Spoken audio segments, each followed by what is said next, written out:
ಧರ್ಮ ಇದೇ ಇಲ್ಲ ಅನ್ನೋದನ್ನು ಯಾವುದರ ಆಧಾರದ ಮೇಲೆ ನೋಡಬೇಕು ಅಂತ ಒಂದಿದೆಯಲ್ಲ, ಯಾವುದರ ಆಧಾರದ ಮೇಲೆ ನೋಡಬೇಕು?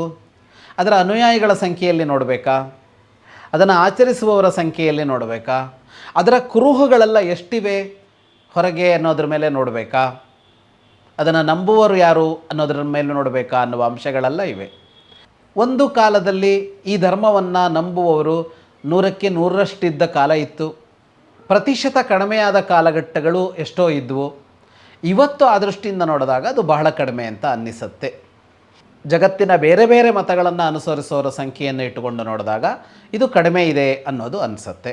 ಮತ್ತು ಎಂದಿಗಿಂತ ಹೆಚ್ಚು ಇವತ್ತು ದೇವರನ್ನು ಒಪ್ಪದೇ ಇರುವಂಥ ಸಂಗತಿಗಳು ತುಂಬ ಕಾಣಿಸಿಕೊಳ್ಳುತ್ತೆ.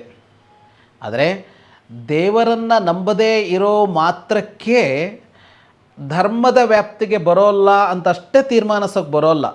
ಅಂದರೆ ಹಾಗಂತ ನಾಸ್ತಿಕತೆಯನ್ನು ಧರ್ಮ ಅಂಗೀಕರಿಸಿದೆ ಅಂತ ಅರ್ಥ ಅಲ್ಲ, ಅದು ಮಾನದಂಡ ಆಗೋದಿಲ್ಲ ಅಂತ. ಸನಾತನ ಸಂಸ್ಕೃತಿ, ಹಿಂದೂ ಧರ್ಮ, ಸಂಪೂರ್ಣ ಹಿಂದೂ ಧರ್ಮದ ಕುರಿತಾಗಿ ಧರ್ಮವಾಹಿನಿ ಚಾನಲ್ ವೀಕ್ಷಣೆ ಮಾಡಿ, ಸಬ್ಸ್ಕ್ರೈಬ್ ಮಾಡಿ, ಸಪೋರ್ಟ್ ಮಾಡಿ.